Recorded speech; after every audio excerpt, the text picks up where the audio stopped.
नमस्कार दोस्तों, मैं राम लखन मीणा और आज की वीडियो में बात करेंगे एसलॉक डी की। तो इसको जानेंगे कि ये क्या होता है और इसका क्या यूज होगा और इसका प्रिपरेशन कैसे करेंगे। तो सबसे पहले जानते हैं इसका इंट्रोडक्शन।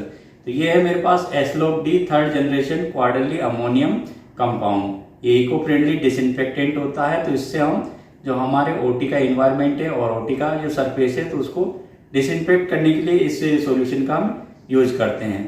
अब जानेंगे कि इसके बाद में इसका यूज हम कहाँ कहाँ कर सकते हैं। तो इसका जो यूज है हम दो जगह कर सकते हैं। एक तो रहता है क्रिटिकल एरिया और एक होता है नॉन क्रिटिकल एरिया। तो क्रिटिकल एरिया के अंदर आएंगे हमारे ऑपरेशन थिएटर्स हो गए, हमारा आईसीयू हो गया, हमारा एनआईसीयू हो गया और इमरजेंसी डिपार्टमेंट हो गया। तो डिपार्टमेंट के अंदर हमारे सीरियस पेशेंट रहते हैं। तो उस जगह पे वहाँ का जो इन्वायरमेंट है और वहाँ का जो सरफेस है तो उसको डिसइंफेक्ट किस प्रकार से करेंगे इसकी सहायता से, तो वो जानेंगे। और दूसरा रहता है नॉन क्रिटिकल एरिया। तो नॉन क्रिटिकल एरिया में हमारा जो ओपीडी हो जाता है, हमारा जनरल वार्ड रहते हैं जिसमें जनरल मरीज रहते हैं वो हो गया, और हमारी जो पैथोलॉजी लैब हो गई और हमारा जनरल फिजिकल थेरेपी जो डिपार्टमेंट होता है तो वहाँ पे इनका हम यूज करेंगे। तो यूज करने के लिए क्या क्या हमें प्रिपरेशन करना है। तो उसके लिए हमें सबसे पहले लेंगे हमारा जो एसलॉक डी सॉल्यूशन है उसको लेंगे, हमारा मॉप लेंगे और एक बकेट लेंगे जिसमें हम इसका घोल बनाएंगे, और हम एक स्प्रे लेंगे। अगर हमें स्प्रे करना है तो सॉल्यूशन का, तो इसके लिए स्प्रे बोतल लेंगे और फॉगिंग मशीन लेंगे। अब हम जानते हैं कि इसका हम यूज करेंगे तो उससे पहले हमें क्या क्या सावधानियां रखनी है। उसके लिए हम गाउन पहनेंगे और कैप मास्क लगा लेंगे, गॉगल्स लगा लेंगे, और उसके बाद में हम इसका घोल बनाएंगे। अब हम जानते हैं कि इसका यूज करने के लिए हम इसका जो घोल है वो किस प्रकार बनाएंगे। क्रिटिकल जो एरिया है उसके लिए अलग घोल बनेगा और नॉन क्रिटिकल एरिया है वहाँ के लिए अलग इसका घोल हम बनाएंगे। हमारे एरिया को और जो इन्वायरमेंट है उसको डिसइंफेक्ट करने के लिए इस सॉल्यूशन का जो घोल बनाएंगे, तो उससे पहले हमें जिस एरिया को हम, जैसे हमारी ओटी है तो उसको हम डिसइंफेक्ट करेंगे तो उसके लिए हमें इसका एरिया निकालना पड़ेगा। तो उसके लिए हमारा अगर ओटी का जो एरिया है वो 10 by 10 by 10 1000 cubic feet area है, तो उसके लिए हम इसमें 1 लीटर पानी के अंदर 16 ml सॉल्यूशन है उसका यूज करेंगे। जो घोल बनाएंगे वो 16 ml ये लेंगे हम एसलॉक डी, और 1 लीटर रहेगा हमारा पानी। लेकिन हमारी जो ये ओटी है इसका एरिया है 3000 क्यूबिक फीट, तो उसके लिए हम इसका जो घोल है उसको मल्टीप्लाई कर लेंगे।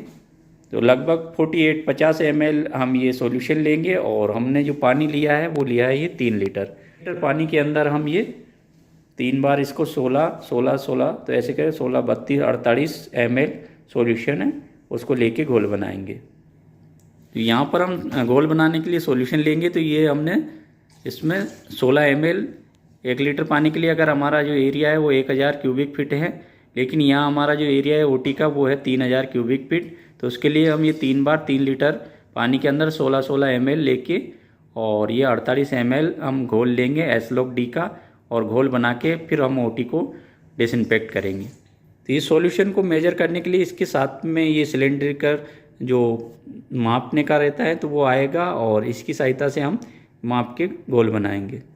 अब हम घोल बनाएंगे जो हमारी ओटी का सरफेस है तो उसको क्लीन करने के लिए, डिसइंफेक्ट करने के लिए। तो ये हमने 1 लीटर पानी लिया है और इसके अंदर हम ये 16 ml सॉल्यूशन लेंगे। यदि हमारा एरिया है वो नॉन क्रिटिकल है तो वहाँ हम 8 ml 1 लीटर पानी के अंदर सॉल्यूशन को लेके घोल बनाएंगे। तो ये हमारा ओटी क्रिटिकल एरिया में आता है, तो इसके लिए हमने 1 लीटर पानी के अंदर 16 ml सॉल्यूशन एसलॉक डी लिया है। जो भी क्रिटिकल एरिया के अंदर हमारा जो सबसे ज़्यादा टच में आने वाले जो जगह हैं वो ओटी के गेट के हैंडल हो गए, तो उनको हम इसकी मदद से डिसइंफेक्ट करेंगे। तो इसमें हमारे ओटी गेट हो गए, हमारी ओटी लाइट हो गई, और हमारे जो टेबल के जो कॉर्नर होते हैं हमारे स्टूल हो गए, तो ये सबसे ज़्यादा कॉन्टेक्ट में आते हैं, और जो पैथोजेंस होते हैं वो सबसे ज़्यादा इन्हीं पे ग्रोथ करते हैं। तो इस सॉल्यूशन की मदद से उन जगहों को हम अच्छे से क्लीन कर लेंगे।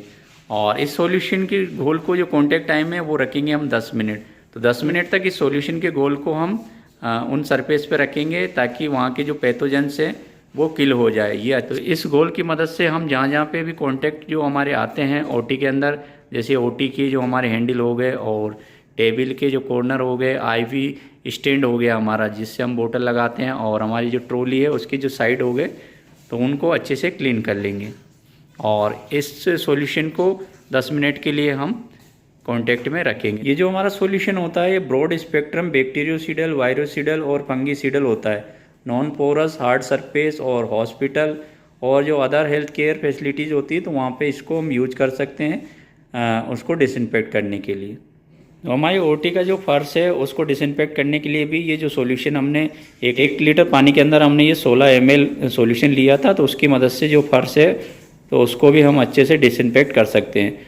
और इसको हम 10 मिनट तक कांटेक्ट में रखेंगे ताकि जो माइक्रोब्स है वो अच्छे से किल हो जाए। और जब पोंछा लगाएंगे तो हर सरफेस में इसको यूनिफॉर्म कंडीशन में आएंगे। यदि हम इसको स्प्रे करना है तो स्प्रे पंप की मदद से स्प्रे कर सकते हैं और जो फर्श है उसको हम मॉप की मदद से अच्छे से क्लीन कर सकते हैं। ओटी का जो सरफेस था उसको हमने क्लीन कर लिया है एसलॉक डी की मदद से। अब हम ओटी का जो इन्वायरमेंट है उसको डिसइंफेक्ट करेंगे। तो उसके लिए हमने जो गोल बनाया था तो हम जो हमारी ये फॉगिंग मशीन है उसकी मदद से हमारे ओटी का जो इन्वायरमेंट है उसको डिसइंफेक्ट करेंगे।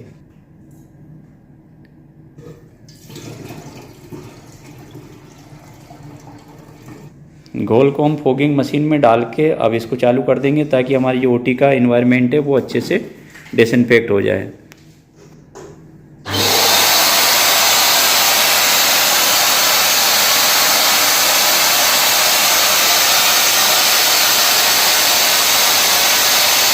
दस मिनट तक इसको हम चालू रखेंगे और जो कॉन्टेक्ट टाइम 10 मिनट रहेगा उसके बाद में हम मशीन को बंद कर देंगे और जो हमारी गेट वेट है उसको खोल के और इसका जो वेंटिलेशन है उसको अच्छे से प्रॉपर रखेंगे ताकि इसमें कोई रेसिड्यू रह गया तो वो चला जाए, जिसके में वो हमारे अंदर सांस के माध्यम से या एयर के माध्यम से ना आ पाए। इस प्रकार से हम ओटी के फर्श को और एनवायरनमेंट को, सरफेस को हम इस सॉल्यूशन की मदद से डिसइंफेक्ट कर सकते हैं। अब हमें नॉन क्रिटिकल एरिया के अंदर इस सॉल्यूशन का यूज करना है, वहाँ के इन्वायरमेंट को और सरफेस को डिसइंफेक्ट करना है। तो उसके लिए इस सॉल्यूशन का जिस प्रकार से हमने क्रिटिकल एरिया के लिए गोल बनाया था तो उसी प्रकार से नॉन क्रिटिकल एरिया के लिए गोल बनाएंगे। तो उसमें हम इस सॉल्यूशन का 8 ml 1 लीटर पानी के अंदर गोल बना के और पोंछा लगाएंगे, मॉप लगाएंगे या स्प्रे करेंगे या फ्यूमिगेट करेंगे।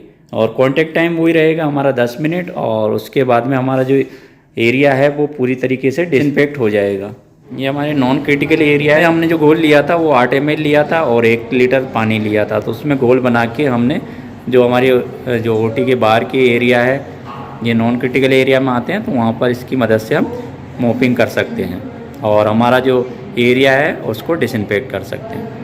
जब भी हम सॉल्यूशन का यूज करेंगे तो हमने जो आर्टिकल्स यूज किए थे, जो हमारा मॉप हो गया और बास्केट हो गया, तो इनको हम यूज करने के बाद में अच्छे से क्लीन करके और रख देंगे ताकि जो क्रॉस इन्फेक्शन है उसका फैलने का जो चांस है वो मिनिमम रहे। तो आज की वीडियो में हमने जाना एसलॉक डी के बारे में। ये रहता है 3rd generation quarterly ammonium compound solution. तो इसका यूज हम इन्वायरमेंट और सरफेस को डिसइंफेक्ट करने के लिए इसका यूज करते हैं। यदि ये आपके काम का है ये प्रोडक्ट या आपके पहचानने जानने वाले के किसी काम का है तो इसको खरीदने के लिए आपको ये डिस्क्रिप्शन बॉक्स में जाके इसकी लिंक मिल जाएगी, तो वहां से जाके इस प्रोडक्ट को आप खरीद सकते हैं और यूज कर सकते हैं।